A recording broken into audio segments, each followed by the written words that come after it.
nyawa derajat apa ya?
Aku ora tau sinau. Aku ora tau munggah. Munggah pisane munggah. Ayo mudhun kowe. Ora wah, catet aku. Nganggo pengelane.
Seno.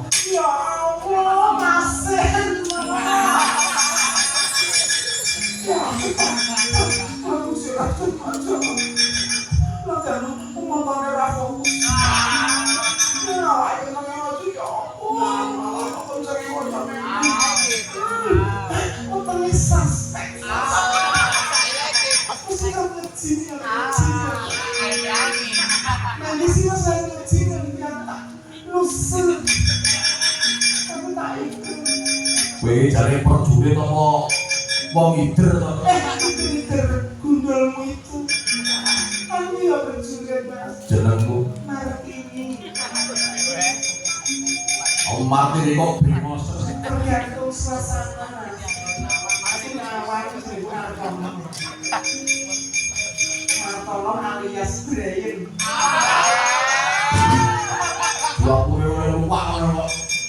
Brian. Ayo mrene arep ngomong. Perang. Ayo nek panjenengan perang wis kene. Adu tangkepe dodo. Utahe ku dira, kowe apa aku sing mati. Aja nganggo kekerasan. Hindari kekerasan. Cintai perempuan. Kowe iki lanang apa wedok? Tergantung kebutuhan si mas. Ayo perang mas. Ayo, kene jotos-jotosan. Ora sah jotos-jotosan. Perang corak kepinak kok mas. Penak. Perang yang semak-semak.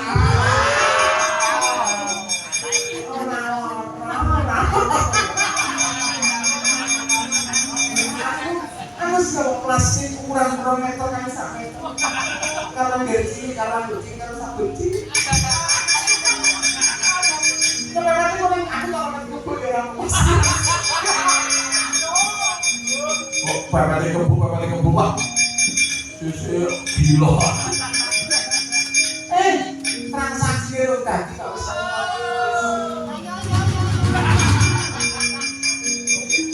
Kang bawa. Kowe ngobrol duit amboe kok gila-gila. Tinatap mendat jinoro meleset. Endi nak petoke? Petoke ora?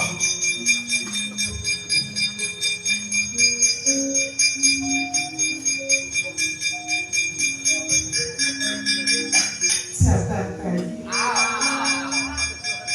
Mas Andre, jadi orang udah ini sapa jenengmu mas? Mas. Aku gantung bocor. Ya ampun, Mas Gatot. Pipamu nenggon. Kamu Mas Gatot iki ora perlu ngomong sama-sama. Mas iki kurang 5.000 Alhamdulillah. Kamu sudah menetejo ya, menetejo modo panjang. Piye lo? Pati perjuanganku sing padha mundur. Mas Gatot.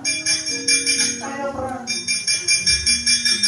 Ayo kene maju kelakon tak potong gulumu. Aku nanti gede.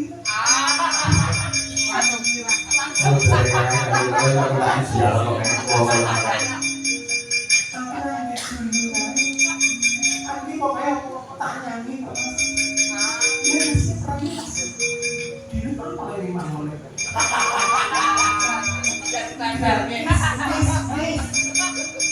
Free. Ayo menunggu yang merah diuntak kinawari yang kok jaru lah.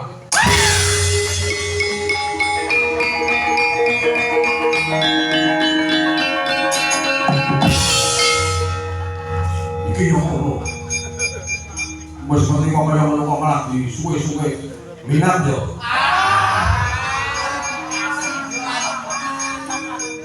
Wah, ada sensasi anyar.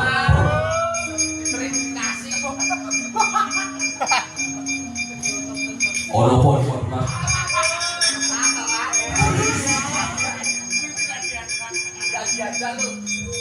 Ono wong salah kedaden. Wah, wes muncul wis bangun. Iki soalnya itu bangsane menungso. Iki tetep bangsane kajiman. Yen zaman uripe seneng karo sapa pacare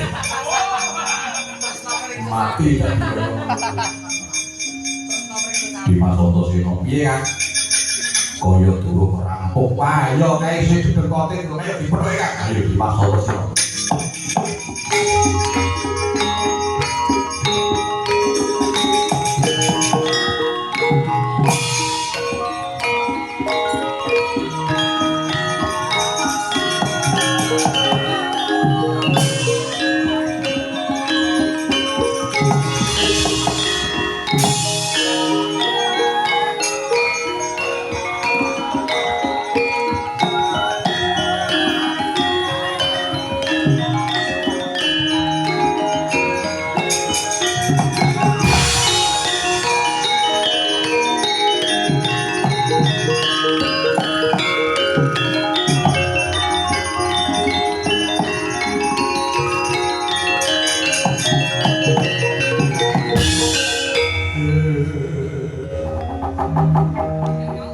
ana dewa yang nuntuna ngaprang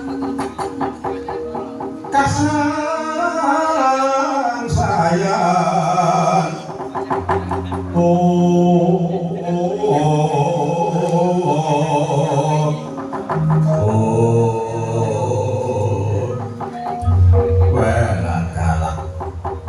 iki meyan ditutuk-tutuk kaki mung dedawa wektu ngeronce panci sing tak gondrong miturut dawuh Pukulan Bathara Guru ora ana ya mung Siwara Kudara ya nadyan anak-anake padha ngawut-awut prajurit baju barat Yama Dipati kang bakal colong laku ayo Werkudara menyang endi papan dunungmu apa sing tak gawa iki kang katon iki jenenge Kanjeng Kyai Tantular tombak Kyai Tantular daya panguwasane tombak iki iso tak perintah sakre perintahku tombak iki mesti bakal gelem manut ayo dina iki Tantular golek ana menyang endi papan dununge Werkudara yen wis ketemu jebolen diadhani Werkudara Kyai Tantular marang tengah-tengah upayan Tribawana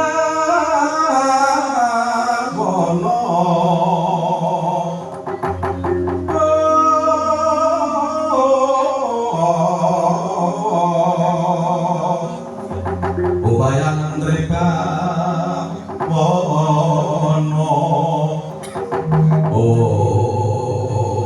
tak kali pas menawa kaya duwe nyawa nggih sakar Kyai Tantular pusakane sang Hyang Yama Dipati duwe kaparentah dening Gustine sigra geter sang Pusaka Tantular mesat dirgantara upadi dununging sang Werkudara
ing atase tombak iso bolak-balik kae tumbak apa dron. Kaya bisa dikendhaleke. Kakang Garuda, bawa Dimas. Kakang Raja, piye Dimas? Sing hati-hati lho, Kang. Sing hati-hati. Iki ora pusaka nyolong ati lho, Kang.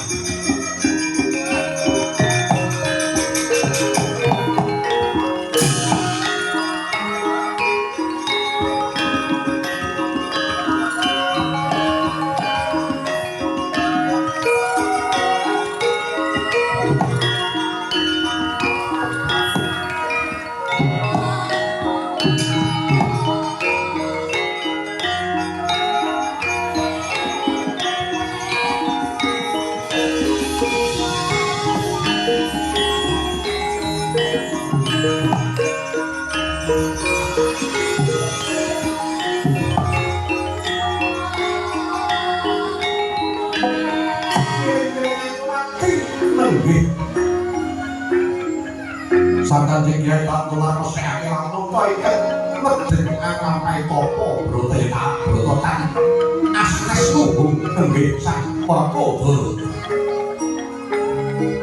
Dumimus Permono Jingro piyok saking debat orang rampas jajane sang Prakodo butul pranteng walikan Jawa karo gak kalele Purwodo Cina.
Berikan lampai roh tetanpan toro prateng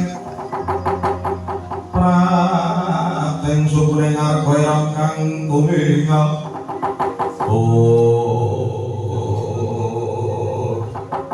lah tenang to kakang Antojo kakang Antojo piye Dimas malah ora wis bengok-bengok kang sing ati-ati dijogo bapak ana pusaka nyolong adi lah mati kalau pusaka itu ternyata ya yang kelonjok mimis sing jenenge tombak kok ditlorongke ra ya arek misale minggulan ngitan iki ana pusaka kok iso mira-miri munggah medun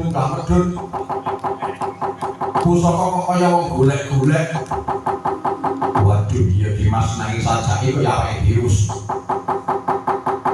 ora ketututan Kanjeng Rama wis medadane kan pusaka iki tembus butul pratai balikan. Iya Dimas aku mas patake lamun gegere bapak wis tembus pusaka iki mau. Waduh. Ning ngono elok jagat gaweane para dewa. Elok iki. Lumrahe wong kena begaman iki mesti metu milih gedine iki garing. Tatu sing nang gegere bapak iki sing mburi. Iya garing, sing arep ya garing. Sajake wis dipepe kok piye iki. Wah, lha iki piye Dimas monggo Kanjeng Rama taring Purwodo Sina kae iki mati apa urip aku ya ora ngerti. Wah, iki piye Kakang Garuda kepiye Dimas prayogane kepiye Dimas prayogane. Kok carane kok semanten. Para putra-putra Adipati Datan Gaeta Lampata pusaka Kanjeng Kyai Tantular tantra beda kaya prewanan yang bisa dijawuhi apa wae. Nalika semono Sasyama Dipati paring dawuh ngamun to tantular kinarya wangsa wonten ing astane Sasyama Dipati. Dumikat Satri Sasyama Dipati sigra angangkat ragane sang Werkodara bineta mlajar mabur munggah ing dayangan kagyat Kagra Kasetra putra-putra Pandhawa.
Anak-anak Jodhi Pati mongso wisa goyak tantular sing wis nggawa ragane bapakmu.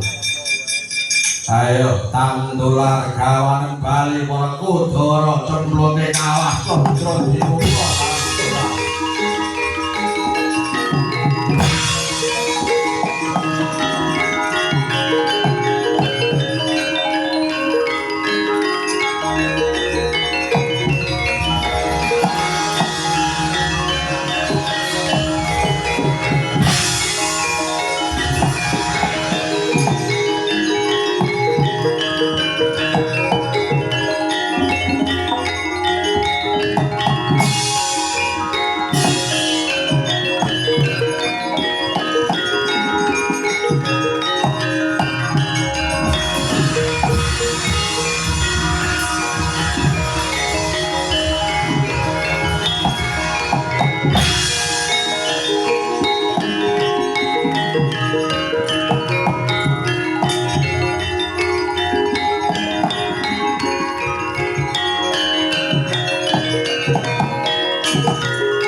Gugur anggrane ngarko goro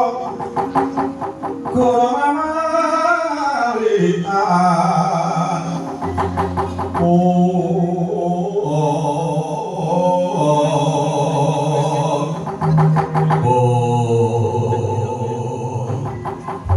kepiye Dimas? Wah, wis telat kan. Aku ngoyak playune bapak wis ora ketunggah. Tak sarang bareng bapak saya munggah ilang tak kedeke lebone mego malang wis ngene kan. Iki anak-anak wis ora kurang-kurang boleh jaga bapak. Ning malah ana kanan sing kaya ngene. Malah bapak kena pusaka sing nyolowadi mongko arahe iku munggah. Wis awake dhewe rasa duka sing kono-kono sing bapak yo. Dina iki bali diaturake marang para pemuda Pandhawa engko piye kawicaksanane para pemuda Pandhawa. Nyatane bapak dina iki ilang merga kena pusaka. Ayo dadine iki, Mas. Ayo dadine iki. Ayo dadine iki.